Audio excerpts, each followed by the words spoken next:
Your excellencies, देवी और सज्जनों, इस समय तुर्की में आए विनाशकारी भूकंप पर हम सभी की दृष्टि लगी हुई है। बहुत से लोगों की दुखद मृत्यु और बहुत नुकसान की खबरें हैं। तुर्की के आसपास के देशों में भी नुकसान की आशंका है। भारत के 140 करोड़ लोगों की संवेदनाएं सभी भूकंप पीड़ितों के साथ है। भारत भूकंप पीड़ितों की हर संभव मदद के लिए तत्पर है। साथियों, बेंगलुरु टेक्नोलॉजी, टैलेंट और इनोवेशन की एनर्जी से भरपूर शहर है। मेरी तरह आप भी यहां की युवा ऊर्जा को अनुभव कर रहे होंगे। ये भारत की G20 प्रेसिडेंसी कैलेंडर का पहला बड़ा एनर्जी इवेंट है। मैं देश विदेश से आए सभी लोगों का इंडिया एनर्जी वीक में स्वागत करता हूं, अभिनंदन करता हूं। साथियों, 21वीं सदी के विश्व का भविष्य तय करने में एनर्जी सेक्टर की बहुत बड़ी भूमिका है। एनर्जी के नए रिसोर्सेज को डेवलप करने में, एनर्जी ट्रांजिशन में आज भारत विश्व के सबसे मजबूत आवाजों में से एक है। विकसित बनने का संकल्प लेकर चल रहे भारत में एनर्जी सेक्टर के लिए अभूतपूर्व संभावनाएं बन रही है। आप जानते हैं कि हाल ही में IMF ने 2023 के लिए ग्रोथ प्रोजेक्शन रिलीज की है।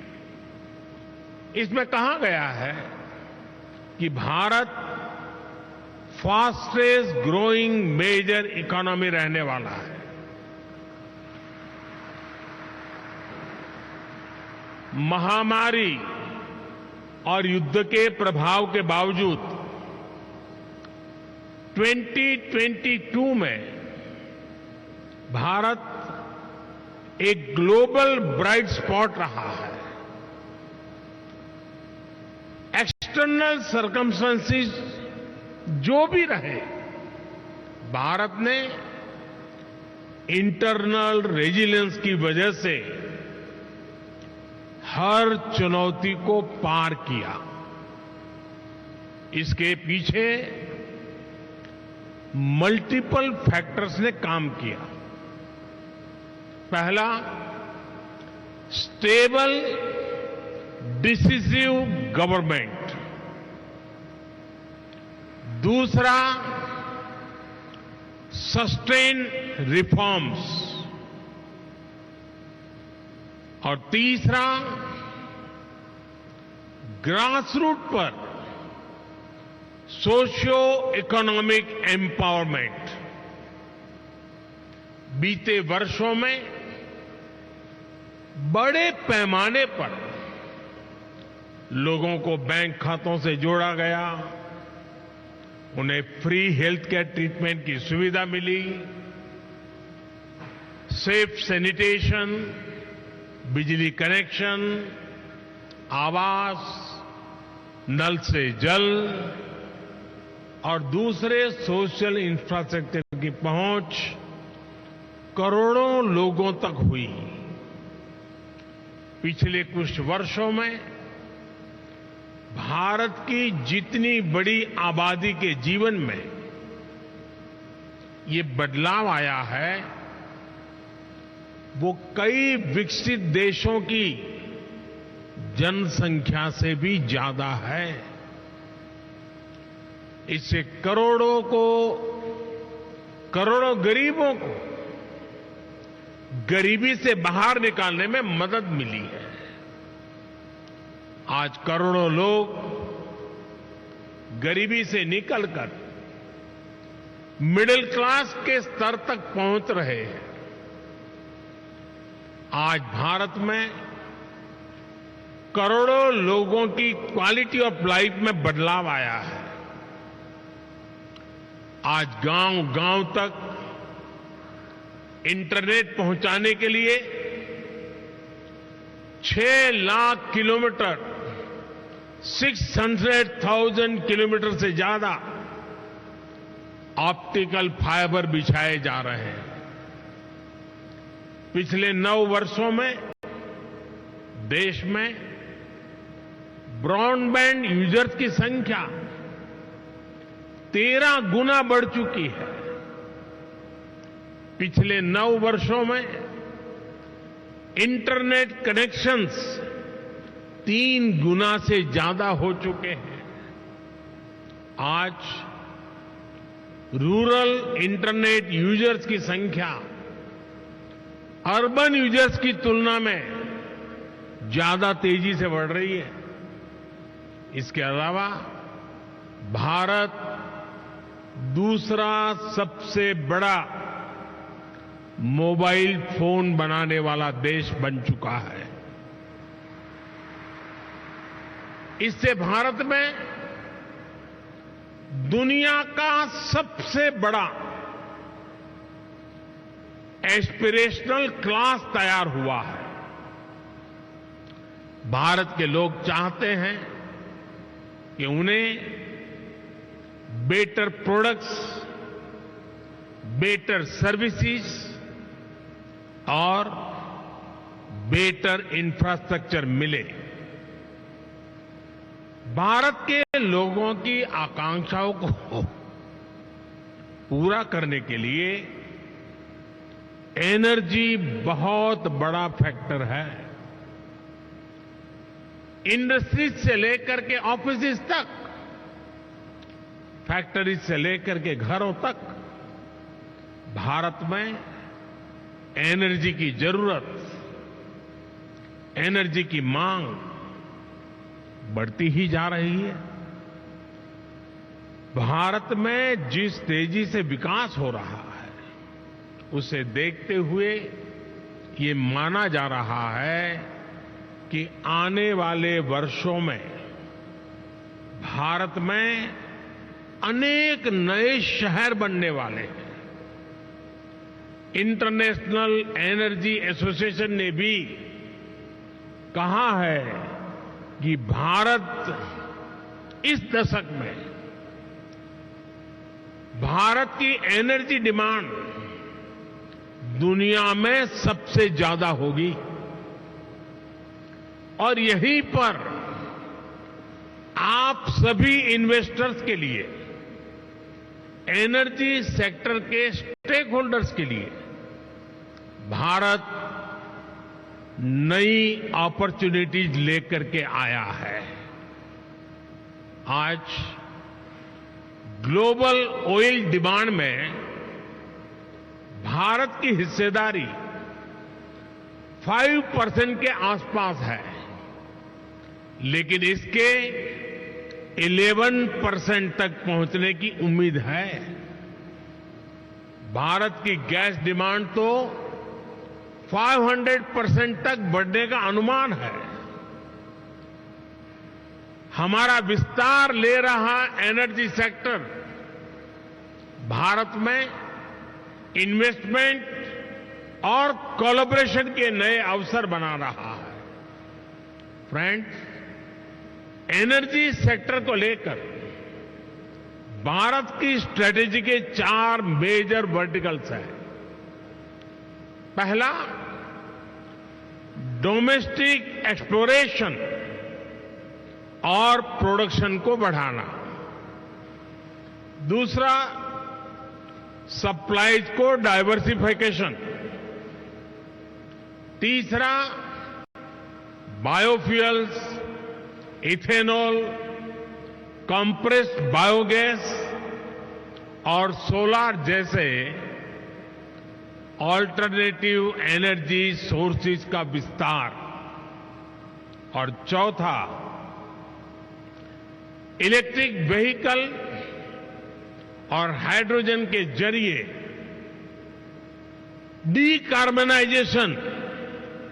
इन चारों ही दिशाओं में भारत तेजी से काम कर रहा है। मैं आपके बीच इसके कुछ एस्पेक्ट पर और विस्तार से बात करना चाहूंगा।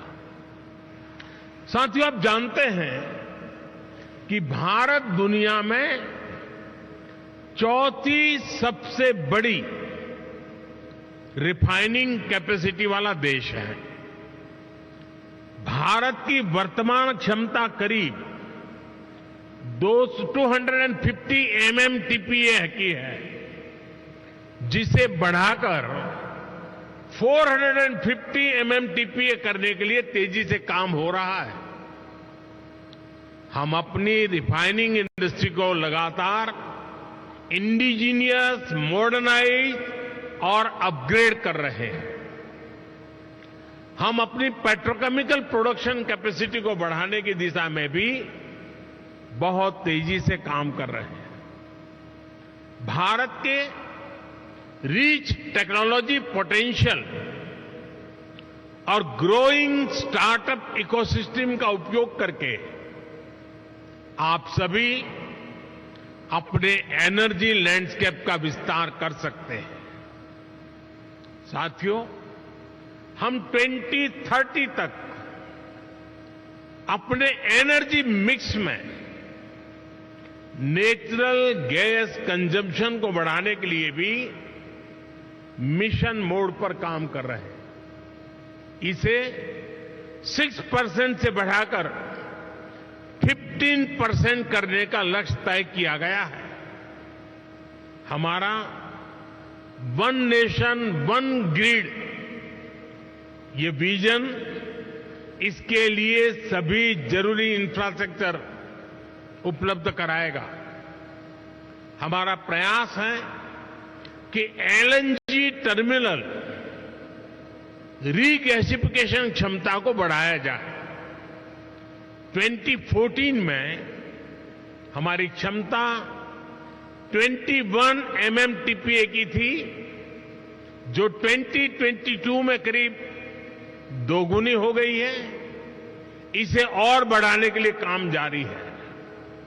भारत में 2014 के मुकाबले सीजीडी की संख्या भी 9% हो चुकी है और 9 गुना बढ़ चुकी है। 9 गुना, 9 टाइम। हमारे यहां 2014 में सीएनजी स्टेशन भी 900 के आसपास थे। अब इनकी संख्या भी बढ़कर 5000 तक पहुंच रही है। हम गैस पाइपलाइन नेटवर्क की लंबाई बढ़ाने की दिशा में भी तेजी से काम कर रहे हैं। 2014 में हमारे देश में गैस पाइपलाइन की लंबाई करीब 14,000 किलोमीटर थी। अब ये बढ़कर 22,000 किलोमीटर से ज्यादा हो चुकी है। अगले 4-5 साल में भारत में गैस पाइपलाइन का नेटवर्क 35,000 किलोमीटर तक पहुंच जाएगा।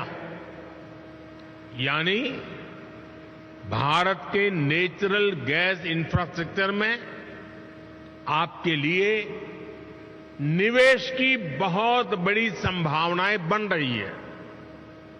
साथियों, आज भारत का जोर डोमेस्टिक एक्सप्लोरेशन और प्रोडक्शन को बढ़ावा देने पर है। ईएनपी सेक्टर ने उन इलाकों में भी अपना इंटरेस्ट दिखाया है जो इनएक्सेसिबल समझे जाते थे। आपकी इन भावनाओं को समझते हुए हमने नो गो एरियाज में कमी की है। इससे 10 lakh square kilometre area no go की पाबंदियों से मुक्त हुआ है। अगर हम आंकड़े पर नजर डालें तो नो गो एरियाज में भी ये कमी 98% से भी ज्यादा है। ये सभी निवेशकों से आग्रह करूंगा कि आप इन अवसरों को इस्तेमाल करिए। फॉसिल फ्यूल्स के एक्सप्लोरेशन में अपनी मौजूदगी बढ़ाइए। फ्रेंड्स, बायो एनर्जी के क्षेत्र में भी हम तेजी से आगे बढ़ रहे हैं। पिछले साल अगस्त में हमने एशिया की पहली 2G इथेनॉल बायो रिफाइनरी की स्थापना की। हमारी तैयारी इस तरह के 12 कॉमर्शियल 2G इथेनॉल प्लांट्स बनाने की है। सस्टेनेबल एविएशन फ्यूल और रिन्यूएबल डीजल की कॉमर्शियल उपयोगिता की दिशा में भी हमारे प्रयास जारी है। इस साल के बजट में हमने गोवर्धन योजना के तहत 500 नए वेस्ट टू वेल्थ प्लांट बनाने का ऐलान किया है।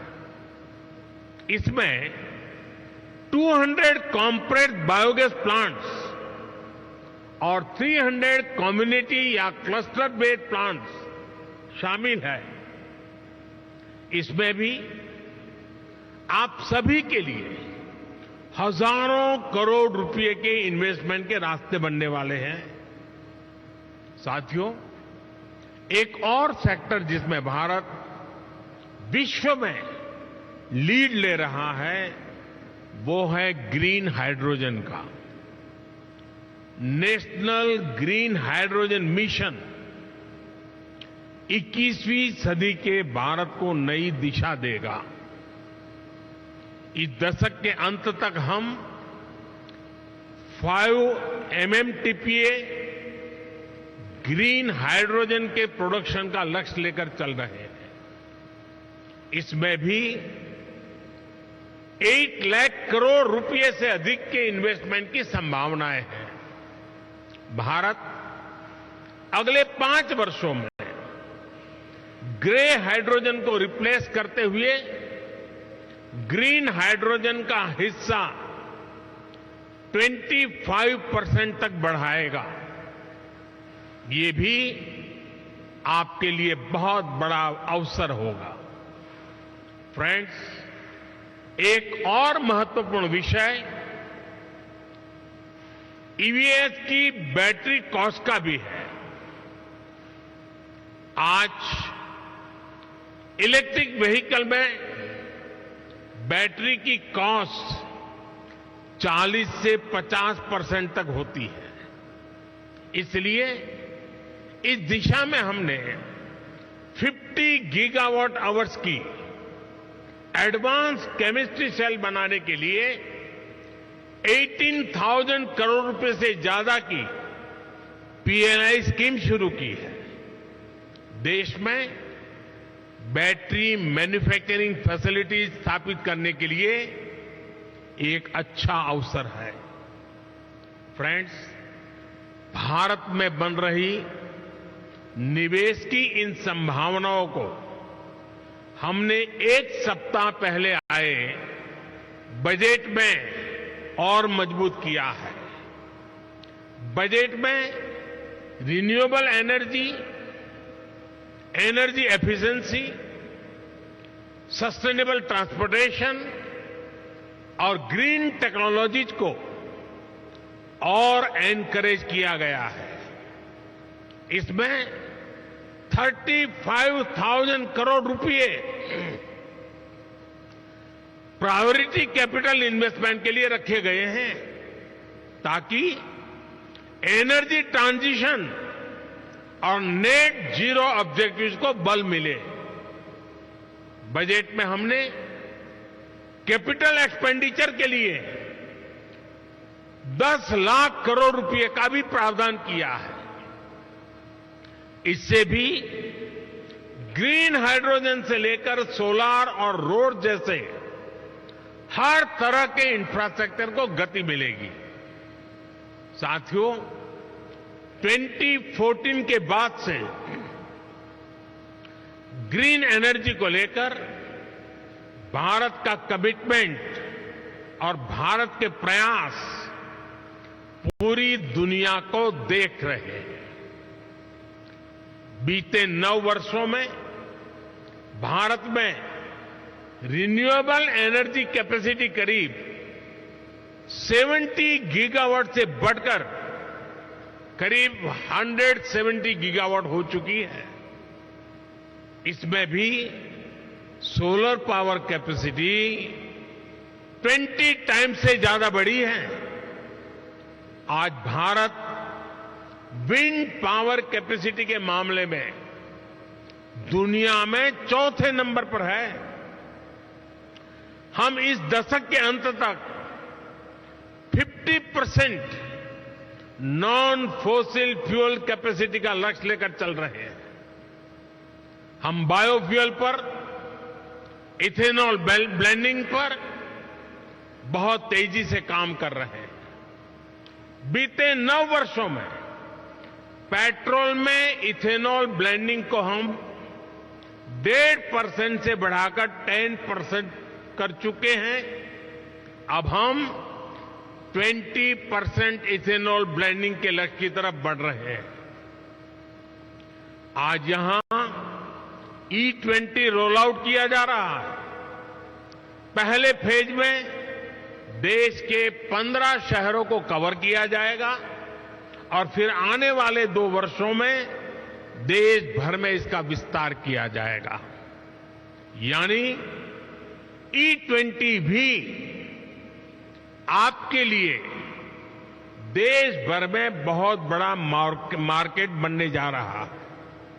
साथियों, आज भारत में एनर्जी ट्रांजिशन को लेकर जो मास मूवमेंट चल रहा है वो अध्ययन का विषय है।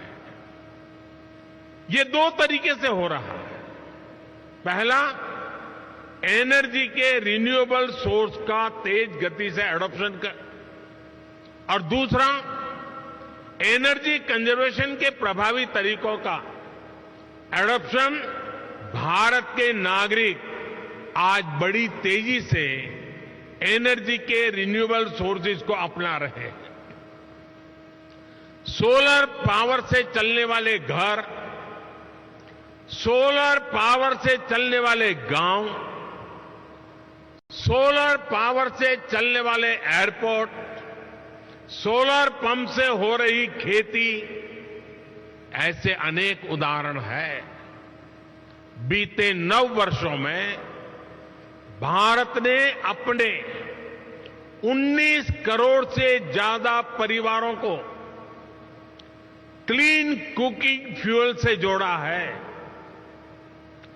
आज जो सोलर कुपटॉप लॉन्च किया गया है वो भारत में ग्रीन और क्लीन कुकिंग को नया आयाम देने जा रहा है। उम्मीद है कि अगले 2-3 साल में ही 3 करोड़ से अधिक घरों में सोलर कुपटॉप की पहुंच बन जाएगी। इससे एक तरह से भारत किचन में क्रांति लाने का काम करेगा।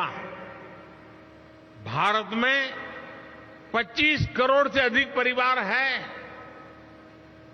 आप कल्पना कर सकते हैं कि सिर्फ सोलर कुकटॉप से जुड़े निवेश में आपके लिए कितनी संभावनाएं बन रही हैं।